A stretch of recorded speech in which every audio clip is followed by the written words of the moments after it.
Welcome back for another deep dive. Yeah. We've been getting a lot of questions lately about alternative forms of democracy. Mm-hmm. People seem to be kind of, disillusioned with the current system. Yeah, I can understand that. And one idea that keeps popping up is this concept of lottocracy. Have you heard about this? Oh, absolutely. Lottocracy is a fascinating idea. It really challenges our preconceived notions about, who should hold power. So for those who aren't familiar, could you break down what lottocracy actually is? Well, at its core, lottocracy proposes that citizens are randomly selected to serve in government. Randomly selected. Yeah. It's kind of like winning the lottery, but instead of a cash prize, you get the opportunity to shape policies and make decisions that affect the entire community. So like instead of voting for representatives, we just pick names out of a hat. Well, in theory, yes. But there are, of course, more nuanced models and proposals out there. Right, because I imagine there are a lot of people listening who are thinking, wait, wouldn't that lead to chaos? Sure. There are definitely valid concerns and criticisms about lottocracy. Like what? Well, for one, some people worry about a lack of expertise. If we're just randomly selecting people, how can we ensure that they have the necessary knowledge and skills to govern effectively? That's a good point. I mean, not everyone is cut out to be a politician. Exactly. And then there's the question of accountability. In traditional democracies, we hold our elected officials accountable through elections. Right. We vote them in, we can vote them out. But with lottocracy, if someone is making decisions that we don't agree with, how do we remove them from office? So are there any proposed solutions to these potential problems? Well, there are a number of different models and ideas out there. Some researchers have proposed things like, specialized training programs for randomly selected representatives. Oh, that's interesting. So kind of like a crash course in governance. Exactly. And others have suggested incorporating elements of direct democracy, like referendums or citizen assemblies, to give people more control over decision-making. So maybe a hybrid system that combines the randomness of lottocracy with some elements of traditional democracy. Exactly. There's a lot of potential for innovation and experimentation here. I understand that lottocracy isn't exactly a new idea, right? Oh, no, not at all. It actually has its roots in ancient Athens. Really? Oh, yeah. They used a lottery system for many of their political positions. Wow, so it's kind of a back to the future idea. In a way, yes. But I think it's important to remember that the context is very different today. Obvious. Their societies are much larger and more complex than ancient Athens. Yeah, I can't imagine trying to run a modern government with a system that was designed for a city-state. Well, that's why it's so important to carefully consider the practical implications of implementing lottocracy in today's world. So are there any contemporary examples of lottocratic principles being put into practice? Well, there are some interesting experiments happening around the world. For example, in Ireland, they've used citizens' assemblies to deliberate on some really complex and divisive issues. Like what? Things like abortion and same-sex marriage. And these assemblies were made up of randomly selected citizens who, they were given the opportunity to learn about the issues, deliberate together, and make recommendations to the government. Wow, that's pretty remarkable. It is. It shows that, even in modern democracies, there's a growing interest in finding ways to incorporate more citizen participation into decision-making. So maybe lottocracy isn't as far-fetched as it might sound at first. Well, I think it's at least worth exploring, right? I mean, given the challenges facing democracy today, it's clear that we need to be open to new ideas and new ways of doing things. Absolutely. And who knows, maybe lottocracy or some variation of it could be part of the solution. At the very least, it raises some thought-provoking questions about the nature of democracy and the role of citizens in government. So if lottocracy aims to address some of the shortcomings of our current systems, what exactly are those shortcomings? What are the critics of traditional democracy pointing to? Well, there are many, but one of the biggest criticisms is that our current systems are too easily influenced by money and special interests. Yeah, that's definitely something we hear a lot about. The idea that, politicians are beholden to wealthy donors and lobbyists. Exactly. And that can lead to policies that benefit the few at the expense of the many. Right, and this is where lottocracy proponents argue that random selection could help level the playing field, right? That's the idea. They argue that if representatives are chosen randomly, they'll be less likely to be beholden to special interests and more likely to represent the interests of the general public. Okay, but let's be realistic. Even if you could eliminate the influence of money, wouldn't there still be other forms of bias and manipulation at play? Oh, absolutely. There are no easy answers here. And that's why it's so important to have these conversations and to really think critically about the potential benefits and drawbacks of different systems. But one researcher, Francois Moreau, has proposed a model that tries to address these challenges head-on, particularly by leveraging technology to create a more practical and resilient form of lottocracy. Okay, this is where it gets really interesting. Tell me more about Moreau's approach. What makes it different? Well, Moreau suggests incorporating elements like AI-assisted decision-making and real-time referendums using mobile technology. Hold on, AI in politics. That sounds futuristic. It is. The idea is that AI could help these randomly selected citizens, everyday people, remember to process information, analyze data, and make more informed decisions. AI wouldn't replace human judgment, but it would act as a powerful tool to support those making decisions on behalf of the public. So it's about empowering citizens with the knowledge and tools they need to make effective decisions, even if they don't have prior experience in government. What about the real-time referendums? How would that work? Moreau envisions a system where citizens can provide input on policy decisions in real time using their mobile phones. This creates a continuous feedback loop, allowing for dynamic governance that's responsive to the evolving needs and preferences of the people. That's a pretty dramatic shift from our current system where we vote once every few years and then hope for the best. But it also raises some questions. How do you ensure that AI is used ethically and responsibly in this context? And wouldn't constant referendums lead to voter fatigue or even manipulation? These are crucial considerations. Moreau addresses the potential for AI bias by proposing oversight from a randomly selected Senate of legal and governance experts.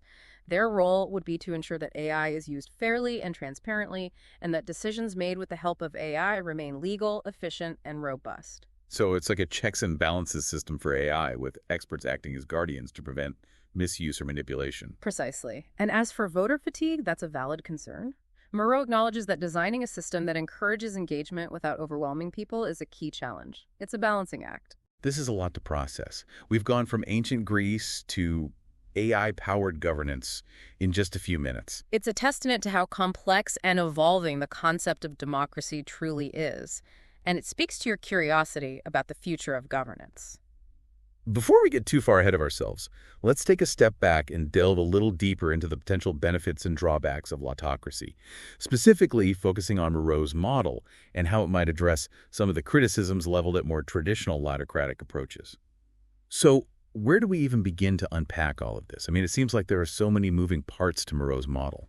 Right. Well, I think one of the best places to start is with the idea of political equality. Okay, equality. How does that factor into lottocracy? Well, you see, proponents of lottocracy argue that our current systems of electing representatives often result in a concentration of power among a select few. The elite. Exactly. Those with wealth, connections, name recognition, they tend to have a significant advantage in traditional elections. It's like the same faces keep popping up over and over again. Right. And so the idea behind lottocracy is that by randomly selecting citizens to serve, we can create a system where everyone has an equal chance of participating in government. So it's about breaking down those barriers to entry and making politics more accessible to everyday people. Exactly. It's about ensuring that those who are typically marginalized or excluded from the political process have an equal opportunity to have their voices heard. That sounds great in theory, but I can already hear some of our listeners pushing back on this. They might say, well, what about competence? Don't we want experienced and qualified people making decisions? That's a completely valid concern, and it's something that Moreau addresses directly in his model. Okay, how so? Well, remember how we talked about AI being used to assist in decision-making? Yeah, the whole AI-powered governance thing? Right. So the idea is that AI could be used to provide randomly selected representatives with the information and analysis they need to make informed decisions, even if they don't have prior experience in government. So it's like giving them a superpower, equipping them with the tools and knowledge they need to navigate the complexities of policymaking. Exactly. It's about leveling the playing field in terms of access to information and expertise. And, it's not just about AI. Moreau also emphasizes the importance of training and support for these randomly selected representatives. Okay, so there would be some kind of onboarding process to help them get up to speed. Absolutely. The idea is to provide them with the knowledge and skills they need to effectively carry out their responsibilities. And of course, the randomly selected Senate of experts would be there to provide guidance and oversight. Right, the checks and balances system we talked about earlier. Exactly. So while experience and qualifications are important, Moreau argues that they shouldn't be the only criteria for political participation. He believes that everyday citizens, when given the proper support and resources, are capable of making sound decisions. So it's about trusting the collective wisdom of the people. Exactly. And it's about recognizing that diversity of perspectives and experiences can be a valuable asset in government. I'm starting to see how this all fits together. But I have to admit, I'm still a bit skeptical. I mean, it all sounds very idealistic. Well, idealism is important, but it's also crucial to be realistic about the potential challenges. And what are some of those challenges? One major challenge is ensuring that the randomly selected representatives are truly representative of the population. So it's not enough to just pick names out of a hat. No, not really. You have to consider factors like demographics, geography, socioeconomic status to ensure that the group of representatives reflects the diversity of the community. So there needs to be some kind of system in place to ensure a fair and balanced representation. Exactly. And this is where things can get a bit tricky because you want to maintain the randomness of the selection process, but you also want to make sure that certain groups aren't underrepresented. It's a tough balancing act. And what about the issue of accountability? How do we hold these randomly selected representatives accountable for their actions? Well, that's where Moreau's idea of real-time referendums comes in. Remember, he envisions a system where citizens can use their mobile phones to provide input on policy decisions as they're being made. Oh, right. So it's like a constant feedback loop between the representatives and the people they represent. Precisely. Citizens would have the power to weigh in on specific policies, express their approval or disapproval, and even propose alternative solutions. So it's about giving people more direct control over the decision-making process. Exactly. And this, in turn, increases accountability because representatives would know that their actions are being scrutinized by the public in real time. Plus, there would be that randomly selected Senate of experts to ensure that everything is done by the book. It's like a multi-layered system of accountability. You've got the real-time feedback from citizens, the oversight from experts, and of course, the possibility of being removed from office if you're not fulfilling your responsibilities. Exactly. And this is one of the ways that Moreau's model tries to address some of the concerns that people have about lottocracy. He's essentially saying, look, we can have random selection, but we can also build in safeguards to ensure that it's done responsibly and that the interests of the people are protected. Okay, I'm starting to see how this could potentially work, but I know there are still some critics out there who remain skeptical of the whole lottocracy idea. What are some of their main arguments against it? Well, one of the most common criticisms is that everyday citizens simply lack the expertise to make informed decisions about complex policy issues. They might argue that governing requires specialized knowledge and skills that most people just don't have. So it's the whole leave it to the professionals argument. Exactly. They might say, we need experienced politicians, economists, scientists to make these decisions, not just random people off the street. And what do lottocracy proponents say to that? Well, they argue that while expertise is important, it's not the only thing that matters. They point out that our current systems often elevate experts to positions of power, but those experts don't always act in the best interests of the people. It's like the whole out-of-touch argument. Exactly. And so lottocracy proponents argue that bringing in everyday citizens with diverse perspectives and lived experiences could actually lead to more well-rounded and equitable decision-making. So it's about bringing in fresh ideas and challenging the status quo. Exactly. And they also argue that the use of AI and other technologies could help bridge the expertise gap. Right, we talked about that earlier. It's about empowering citizens with the tools and information they need to make informed decisions. Precisely. And another common criticism of lottocracy is that it could lead to instability and unpredictability in government. So the concern is that if you're constantly rotating representatives in and out of office, it could create chaos and make it difficult to implement long-term plans. Right. And lottocracy proponents counter this by arguing that our current systems are already quite unstable and unpredictable. I mean, think about how polarized politics has become. It often feels like we're lurching from one crisis to the next. Exactly. And they argue that Lottocracy could actually lead to more stability in the long run because Yeah. it would force representatives to focus on finding common ground and making decisions that benefit the majority of people.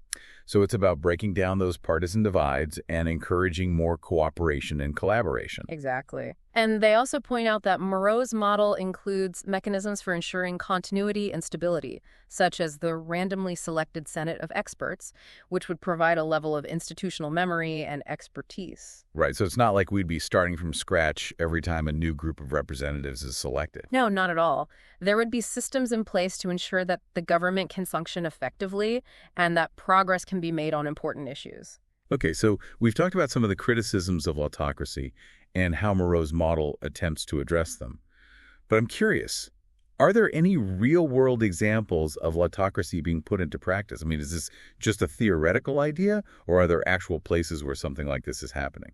That's a great question. And the answer is that there are some fascinating real-world examples of Lottocratic principles being implemented. Maybe not full-blown Lottocracy as Moreau envisions it, but definitely elements of it.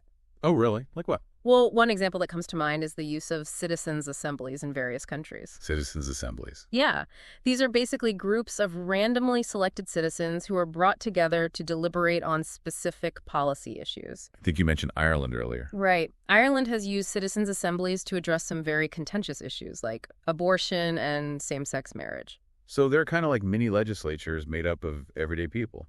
Exactly. And they've been quite influential in shaping public opinion and policy in those countries. And then there are things like participatory budgeting, which is being used in cities all over the world. Participatory budgeting. What's that? Well, it's basically a process that allows citizens to have a direct say in how public funds are spent. So instead of leaving it up to elected officials to decide how to allocate the budget, you're giving citizens a voice in the process. Exactly. And it's been shown to increase civic engagement and lead to more equitable distribution of resources. That's really interesting. So even though we may not have full-blown Lottocracy anywhere in the world just yet, there are definitely examples of these principles being used in innovative ways. Absolutely. And I think these examples demonstrate that there's a growing appetite for more participatory and deliberative forms of democracy. So maybe Moreau's vision isn't as far-fetched as it might seem at first glance. Perhaps not. I mean, it's certainly a radical idea, but it's also a response to some very real challenges that democracies are facing around the world. Okay, we've explored a lot of ground in this deep dive. We've talked about the potential benefits and challenges of Lottocracy, we've examined Moreau's model, and we've even looked at some real-world examples of Lottocratic principles in action. But I'm wondering, where we go from here? What's the next step for someone who's interested in learning more about these ideas or maybe even advocating for change? Well, I think the first step is to continue educating yourself. There are a lot of great resources out there, books, articles, podcasts that delve deeper into the theory and practice of Lottocracy. We can definitely include some links to those resources in the show notes for our listeners. Perfect. And, beyond just reading and listening, I think it's important to engage in conversations about these ideas with friends, family, colleagues. Start a dialogue. Exactly. Share what you're learning, ask questions, challenge assumptions.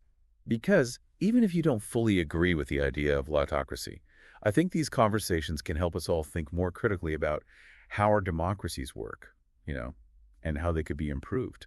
Absolutely. And then if you're really passionate about these ideas, there are opportunities to get involved in advocacy efforts. Like what? Well, there are organizations that are dedicated to promoting democratic reforms, including exploring alternative models like Lottocracy. So people can join those organizations, volunteer their time, donate money, help spread the word. Exactly.